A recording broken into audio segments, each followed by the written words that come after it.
Ken, I don't want to get off on too much of a tangent and get back to talking about Mel, but I want to talk about the Rolling Stones for just a moment. You, as a longtime Beatle fan, would appreciate the Stones and Beatles. You know, they go way back, of course. Stones have always been rivals and always been overshadowed by the Beatles. They just came out with a new album like 2 months ago. First original stuff that they've recorded in 18 years. Much ballyhooed. It comes out, and then bam, the Beatles come along with a new recording, new releases of the Red and Blue album, overshadow them once again. It must be incredibly frustrating, I would think, for them. I think at some level that's probably true. That new Stones album's pretty darn good, actually. Yeah. I enjoy it. But yeah, here they are. Once again, the Beatles come out, and they're a different and often bigger story. And I think it just has to do with the pure artistry, you know, the Beatles, in terms of creating something lasting, happen to be the bigger act, but that sure doesn't take anything away from the Stones. That period from Beggar's Banquet to Exile on Main Street is a pretty amazing period of growth and musicianship from them. Have to agree, and I don't... What's that? I have to, if anybody has seen them in concert in the last 10 years, I mean, they're terrific. They absolutely are. And, you know, it's a shame that we lost Charlie Watts, but I happened to see their last tour with Charlie alive and well and where he belonged behind the drum kit, and they were amazing. They're legends in their own right and deserve everything they get, of course. You know, when you think about that kind of rivalry, that really was created right out in the world more than anything else. They were great supporters of each other back in the day. You know, the Beatles, when they were doing these incredible things, made sure the Stones were always present, you know, whether it was the live recording of All You Need Is Love or that night when they made A Day in the Life. They were really well connected in all the right ways. Well, the rivalry is good for both bands, I think. Back to Mel Evans. He would take these long trips with the likes of Paul McCartney. They went and toured around in Europe and were friends, and they would kick around musical ideas. And he eventually helps write some stuff on Sgt. Pepper's. And in your book, you say that McCartney had told him, "Hey, I'll give you get a writing credit, you'll get some royalties," neither of which ever happened. Could you talk about that a little bit? Sure. I mean, part of this goes right back to just how incredibly artistically, endlessly fecundating, as I like to say. They were always, always cooking in terms of creating the musical art of the Beatles. And Mal would benefit, or at least would participate. Paul was known by lots of members of their entourage to say, "I need a line here." And, it'd be handy to have a guy who was pretty clever on his feet like Mal to help out. So, there no job, again, it was too big or too small. And he sure loved to participate. During Sgt. Pepper, he lived for a while at Paul's place in St. John's Wood and, was part of that team. And if they needed a line or an idea, he was there. I mean, it wasn't any different really than Neil Aspinall, who came up with the idea for the Sgt. Pepper reprise, or Pete Shotton, John's boyhood friend, who would sometimes help out with an idea. And did Mal actually help write the songs? For example, I think it's Fixing a Hole. Maybe he had some role in it. It's just lyrics. And do you think there is credibility to the story that McCartney assured him he'd get a writing credit or get royalties? I mean, it seems to track. And of course, Mal took these notes in the moment when things happened. How much collaboration really occurred, I don't know that we'll ever know, simply because Mal didn't give us enough material, frankly, on Fixing a Hole. Was it as simple as he was there in the room, in Paul's music room there on Cavendish Avenue, or, was he helping materially? Mal thought he was. I'm certainly not going to put words in Paul McCartney's mouth. These are songs that have brought millions joy. According to Ringo, Mal may have come up full flower with the phrase Sgt. Pepper's Lonely Hearts Club Band. So, this is these are always going to be interesting kinds of bones of contention, right? Because art is a social production, and it takes place often in spaces with one or more or multiple people even. Right. Magical Mystery Tour comes along after Sgt. Pepper is a huge critical success and, massive worldwide appeal. And then Magical Mystery Tour comes along, and Mal, again, is right in the thick of things. I mean, he's right there in the planning and doing the stuff that's necessary to get this crazy bus tour off the ground, right? That's right. And Mal actually had the advantage of having been on a mystery tour at least one point in his life to see the Blackpool illumination. So he knew the ins and outs of this. That was one of my favorite parts to work on because Mal was so instrumental in the construction of that project, hiring extras, et cetera, et cetera.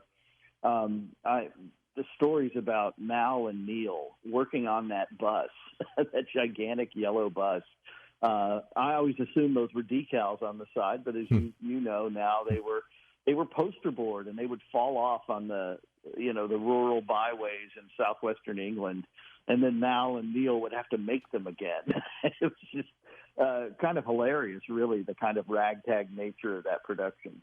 Gosh, it sounds like a heck of a lot of fun, though, for sure. The time comes when the Beatles decide to create Apple Records, and they ended up giving Mal a title and a job. What was the title? It's some kind of managing something or other. He was going to be managing director. That is such an interesting story that I probably resonates with a lot more people who would rather not admit it. The idea that you get an opportunity to become managing director of this new venture, this highly public venture, but it was doomed because, of course, they could never give up the Mal Evans that they would use while they're making their albums so that he could go run a company. That just wasn't going to happen. But Mal really threw himself into the Apple concept and brought on several acts to be part of the label. Well, I just played a song from Badfinger, and of course, that song, No Matter What, the Ivies was the name of the band. Mal went out and found them and brought them to Apple, and they cranked out some hits. Oh, they really did. And, of course, Mal produced No Matter What, which was a top 5 hit, maybe their best-known song, quite possibly. And he just adored Badfinger. And that's really one of the great tragedies of Mal's story is working with Badfinger. He really wanted to see them through. And, if you didn't know that Alan Klein was a bad egg, and particularly with his dealings with the Beatles before, the way he treats Mal is just absolutely cruel. Well, describe it. So, it all starts when he tries to fire Mal and Neil. He wants to get rid of them. It's a logical move if you're a con man trying to infiltrate the Beatles empire. You cut off the close friends. Only he finds out he cannot fire them. They don't work for Apple. They work for Beatles and Company. So he can't get rid of them. And what he does then instead is make their lives hell. Drove poor Neil Aspinall to drink, just really turned his life upside down. And in terms of Mal, when he realized that all Mal wanted to do was make giant hit makers out of Badfinger, he forbade him from working with them anymore and made it a company policy. And, of course, as you well know, Badfinger may be pop music's biggest tragedy. I mean, 2 suicides, so much promise just lost because of their exploitation by con men and just bad management. Yeah, that's a sad story. But Mal's story is pretty sad, too. Let's ease into it this way. The breakup of the Beatles. I know we're jumping ahead in the chronology of the story, but the breakup of the Beatles, I can only imagine the terror that must have put into Mal Evans at the time. Yeah, I mean, it was heartbreaking for him. It was his whole life, his whole world was to nurture the Beatles' dream, and he was right there with Paul, sobbing in the garden at Cavendish Avenue after John asked for a divorce. It was heartbreaking, but he was a little more measured, perhaps, than one might figure, because he'd seen it coming for so long. He'd watched in horror as things went bad with Alan Klein, et cetera. So he was a little more measured about it, but it was crushing for him, and of course then it immediately put him in an awkward situation between Paul, who was suing to end the partnership, and the other three. Yeah, it's sad. So describe for us how it ends up that Mal ends up moving to the U.S. So, he ends up becoming, because he's still working for Beatles and Company, he ends up working mostly for George, Ringo, and John, not necessarily in that order. And I kind of crafted a term for explaining what he would do. He would stage manage their albums. So, they would enjoy the fruits of having Mal available when they would do records like All Things Must Pass, Imagine, the great Ringo album, et cetera. Mal would be there to help coordinate all the studio musicians, because now they have more and more players who were coming in for hire. Mal would carry around enormous wads of cash to pay them before the sessions were over. So these were big productions, big albums, as we know. I mean, those are three top two albums right there that we just mentioned. So Mal comes to the U.S. because essentially that's where the Beatles are. They're moving to California. The operation is in California for much of 74, 73, 74, even into 75. And George especially is out there working. And Mal's there to do what Mal does, which is make sure that their needs are taken care of, that they have plenty of cash, that he's facilitating whatever the arrangements are with Capitol Records, who, of course, has the relationship with Apple in the United States. So that's what gets him out there, is simply keeping the train going. And that's where he got to know John Lennon a lot better. And fortunately, before the end of, both of their short lives, Mal came to really know and love John. John Lennon, of course, moves out to Southern California, breaks up with Yoko, moves out there, takes May Pang with him, and hooks up with Harry Nilsson. And it's the infamous Lost Weekend period that lasts way longer than a Lost Weekend. But they get in all kinds of trouble, and Mal is right there, right? Yeah, they're lucky they got out of it as unscathed as they did. Of course, it left a scar. Harry Nilsson will die young. A lot of folks were tarnished and left in a heap by that kind of free and easy cocaine and alcohol culture that was taking place. And you had all these kind of itinerant rock stars who were kind of expatriates descending on Los Angeles, trying to figure out what's next, which makes a lot of sense in retrospect, right? Because nobody thought you'd be doing rock and roll in your 30s or your 40s. Surely that's a kid's game. That's not going to continue. But here they were trying to ply their trade, and there was a lot of human wreckage during that period. And Mal at times was just as deep into it as anybody else. Yeah, it sounds, he starts out as this guy who's very health conscious and fitness conscious, swimming and biking and all that stuff, and a very strong, powerful guy. And then the picture you paint there of him in Southern California, he gets deep into drugs, which you wouldn't figure him for a drug guy at all. No, you wouldn't have. In fact, they considered him to be kind of like the pretty straight-laced member of their camp. But he was right there doing everything anybody else was. And, of course, the whole time, and we have to mention this, he's got this family back in Liverpool, and then they moved to London in 1967 so that Mal can cater to the Beatles' needs after the touring. And they're just waiting for, their moment with their dad and husband, and it just never comes. So he basically abandoned them. He really did. He leaves them. In fact, he lies. He says, "I'm just going here. I'm working," when in fact he was moving in with a girlfriend in L.A. And he lies to her too. And what he's doing, and it's a dangerous game, is he is living in these kinds of compartments. He's got Beatles compartment, family compartment. Now he has L.A. girlfriend compartment, and it's a tricky business because eventually one or more of those compartments might collide. Yeah. We'll take one call before we go to the break. Bill in L.A. Hey, Bill, what's on your mind? How you doing? Hi, George. Hey, Ken, I'm a little older than you. I saw Hard Day's Night in '64, and I was playing air guitar to Rubber Soul in '66. And for what it's worth, I wrote the first news story on Yoko Ono's John Lennon serograph drawings exhibit in 1986 for the Columbia Journalism School News Syndicate, and I beat the mainstream media by about 7 or 8 months, I'm proud to say. But I got a question for you.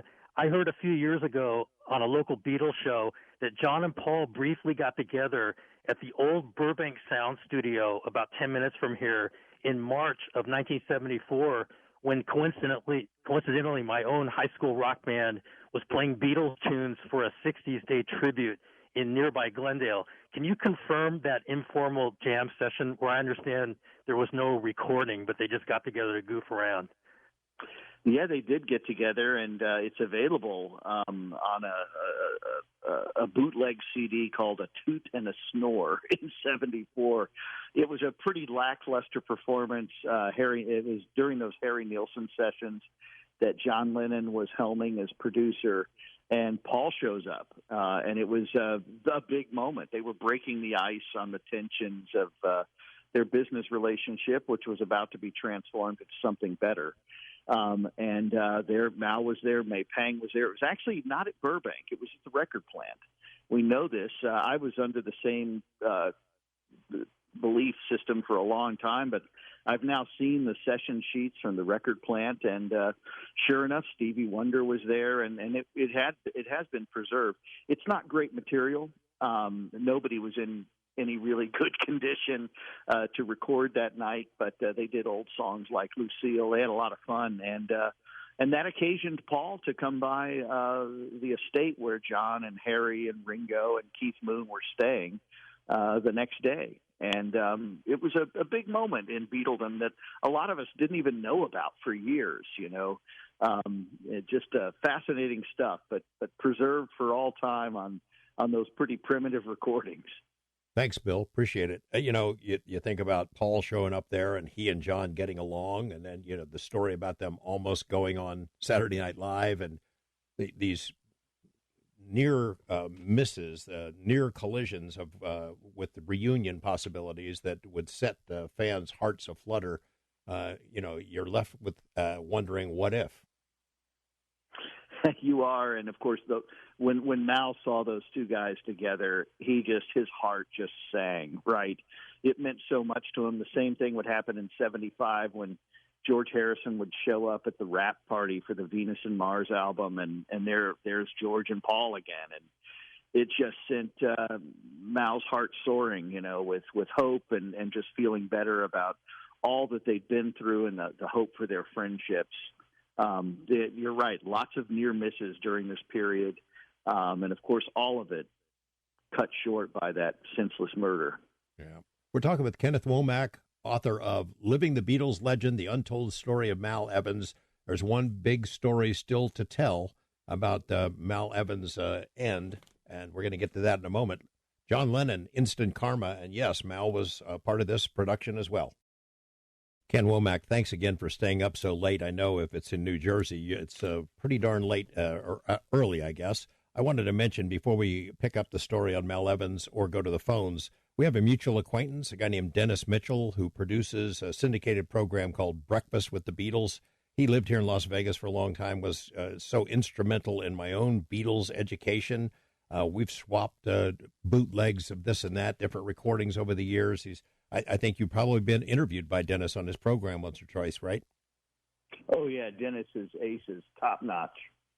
Once you get hooked on this topic, and the subject of not only the books and the individuals, but the recordings, it can get expensive. I know if my wife ever finds out what I've spent on Beatles merchandise and bootlegs and things of that sort, I'd be in big trouble. I'd be staying on your couch, maybe. Yeah, the most important thing is for you to never publicly talk about the cost of your Beatles habit. You got to be really careful about that. Yeah, you got to worry about break-ins probably. You do talk about Mal Evans being on the lookout for people stealing Beatles equipment, Beatles stuff. There was a chapter early in the book about their van, which became really noticeable, and you had to worry. Thieves, if they wanted to nick something, it would stand out. And eventually that van was taken off the road for very obvious reasons, right?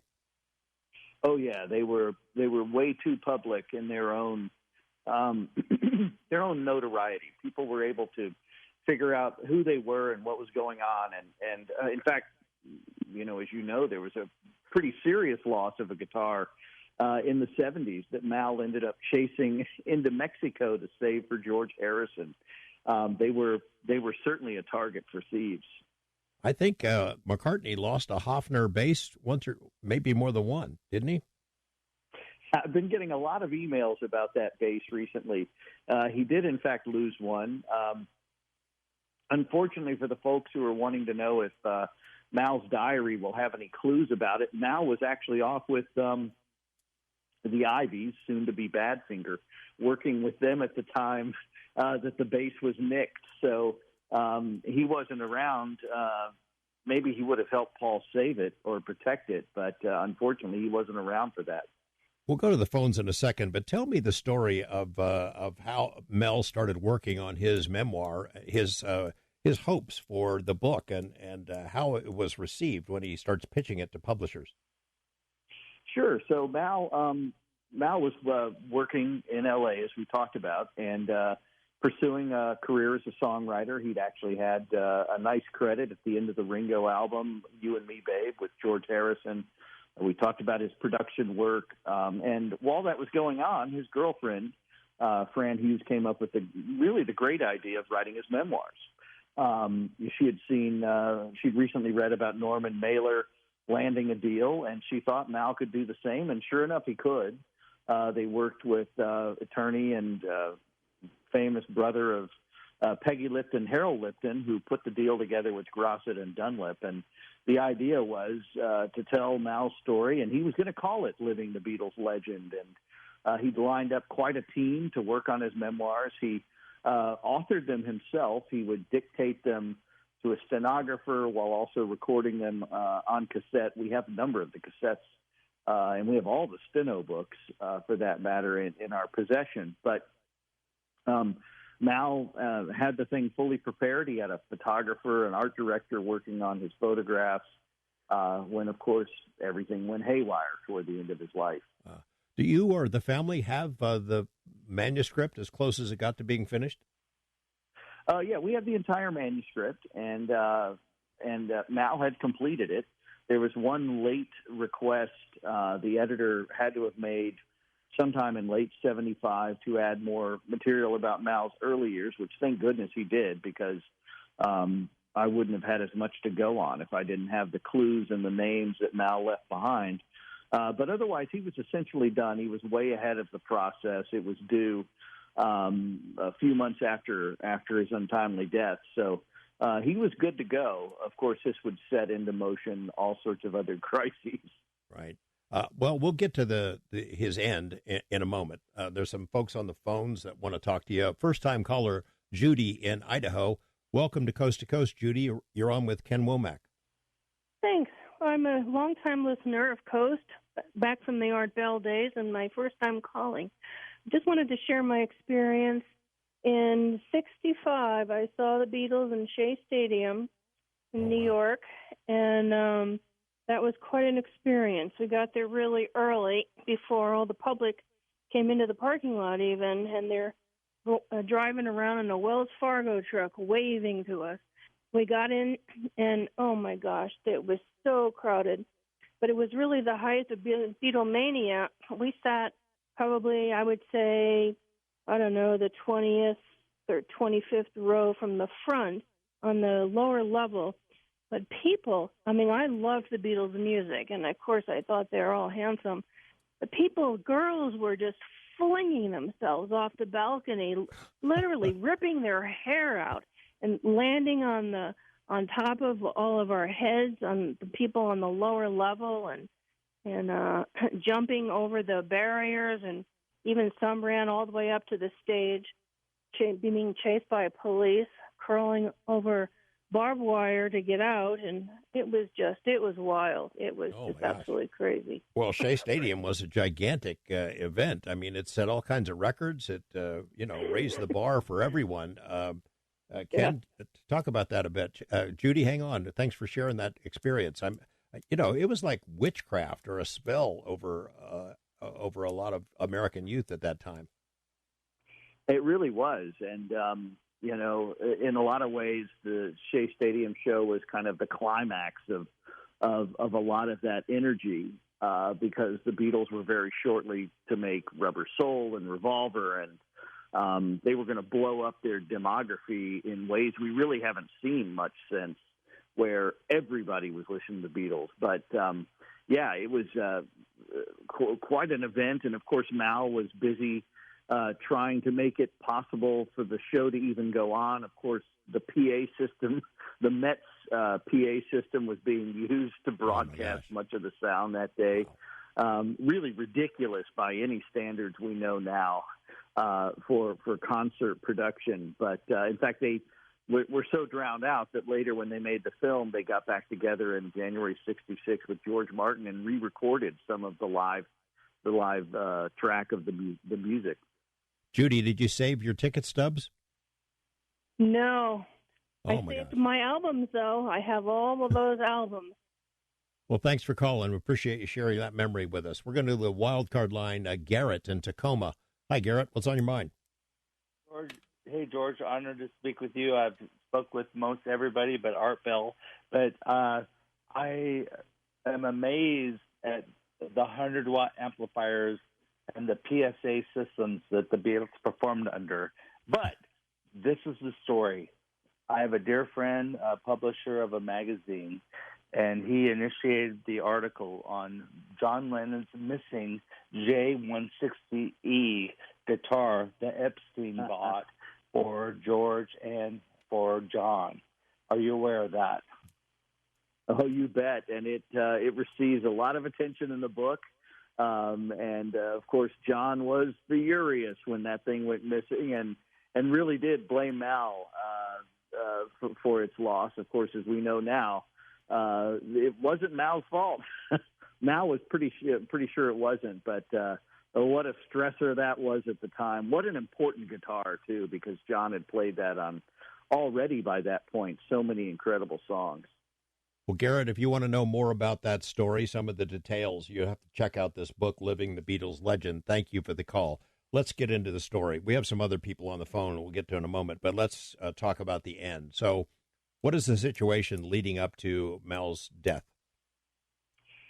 Yeah, so as we talked about before, Mal has the memoirs fully at hand. In fact, the Beatles had written endorsement letters. He's good to go. He has an organization that he's going to use for lecture tours. He's all set up. During those last weeks of 1975, now that the Beatles partnership had been dissolved, he was connecting with Paul again. He was really elated by so much of what was happening. And that's when his wife, completely deservedly so, Mal had it coming for the longest time, said she was going to go see a solicitor in London to finally seek divorce, which, of course, made all the sense in the world after all those years of being an absentee husband and father and unfaithful and just about everything under the sun. Mal was about to be at least on the precipice of being served with divorce papers, and it just sent him haywire. He got it in his mind that he would lose his kids, that he'd no longer see the kids that he wasn't really seeing anyway. Lennon tried to talk some sense into him in early January of 1976, but, Mal probably had been putting this idea together in his mind for a long time of going out, as he said to several folks, in a haze of bullets. And that was indeed his plan. He wrote a last will and testament on January 3rd, 1976, in a pretty serious state of inebriation. But the next day, he was much more cool and collected about what he was going to do, and that was, in fact, summon or create a scenario, a domestic disturbance, where his girlfriend smartly summoned the L.A. police, and they tried to call Mal out, and he had a working rifle up in his bedroom, and when they pushed open the door, when they told him to put down the gun, he aimed it at them, and cops do what cops do. So this is suicide by cop. Absolutely. Yeah, I mean, for decades we thought it might be something else, an error, mistake, but when you start to study Mal's materials and really come to understand what happened, there were no accidents here. This was completely designed by Mal, and like I said, he had probably been thinking about it for a good while and planning out how he was going to exit this planet. He had been telling his girlfriend how to winterize the duplex, things like that. Just lots of telltale signs. Geez, it's very sad. It's just a sad ending. He's got this memoir, finally something that he's put together himself, that it's all his production. He's not just an add-on or an unwritten co-songwriter kind of a thing. And, wow, he must have been incredibly depressed. He really was, and he was very good, like a lot of folks who have undiagnosed, untreated mental illness. He was very good at putting out a version of himself, right, that the world could consume when, in fact, he was in big trouble inside. And did it make big news? Was it a headline? It certainly was. On January 5th, the day after all of this happened, Rolling Stone covered it. The national media covered it. Of course, they covered it quite profusely in L.A. It certainly made headlines. Not the kind that it would today. Just about everything we can imagine was different then. In terms of media and how stories are told and spread like wildfire over our friend, the internet. It certainly did receive lots of attention. And, of course, Mal's parents were alive. He was only 40, which sent them into just, paroxysms of grief. The Beatles were crushed. It was just a brutal, sad ending to a life with so much promise. I think about Mal, especially now with the song, going to number one, the Beatles having so much success, their legacy shining brightly all these years. He could have been a part of that if only he had been able to get through another day, get through another year, and stick around. Mal really might have come to really enjoy all the things that we take for granted these days. Yeah, I mean, gosh, he would have been a huge hit. You have photos of him at the Beatle Fest events, and I'm sure he got adulation from the fans and a lot of attention that he must have found satisfying in those days. I'm going to try to get one more call in. I think we got a call on east of the Rockies from Joe that's kind of set the tone for where we will go out. Hey, Joe, how you doing? Yeah, one thing that was interesting is how the Beatles' music got into, the accordion, for example, like Let It Be, when they taught people the accordion and so forth. And I just don't see that with, say, the Rolling Stones, Led Zeppelin, or The Who. So I'd just like a comment just on how that seemed to have transferability to the piano, the accordion, for people that were learning things musically for kids. What's your thoughts on that? Well, I mean, the Beatles were a master class in musical evolution, and of course they had the perfect producer working with them in George Martin. A guy who wasn't a kind of standard producer or A&R man, a guy who had his own sort of artistic interest himself, and they were really, really fortunate that he was on their team, and consequently, the growth in instrumentation that you see across, the Beatles' career is just remarkable. They needed more and more instrumentation and, frankly, studio trickery at times to accommodate their ideas, which were just happening at an incredible pace, just an absolutely incredible pace. And that's why we see things like the incredible growth. I mean, the Beatles go in 7 years from Love Me Do to the Abbey Road medley. Nobody makes a trip like that in art. There's almost a straight upward trajectory. It's magnificent. And thanks, Joe. The musical impact was gigantic. The cultural impact it's still unfolding. I mean, it's incredible. 53 years after they broke up, they still have a number one record, and we're talking about it on a show like this, and you're writing books about it. That's right, and then they're endlessly interesting in that way. They're like Shakespeare in a lot of ways. I mean, there's so many stories and characters that are part of their legend, and the music by itself, right? Just the music is enough to understand and understand their legacy and how they're going to impact world culture long after we're all gone. I mean, kids right now are discovering this music, and they're thinking what I was back in 1977. Where has this been all my life? I watch my students in class. I'm so fortunate every week to see them, and they're singing along to lyrics that were written 50 years before they were born. Kenneth Womack, thanks so much. I really enjoyed the book, Living the Beatles Legend, The Untold Story of Mal Evans. I wish I could sign up and take your course, and I hope you'll come back and talk to us again. Outstanding. Thanks so much. Thanks a lot. Thanks also to Tim Alberino, our first guest, and my colleagues there at Coast to Coast, Michael Cosio and Donna Walker, Jeremy Wells, Dan Galante, Chris Boros, Lisa Lyon, Tom Dan Iser, and, of course, George Norrie. I'm George Knapp. I'll be back in a couple of weeks. Good night, everyone.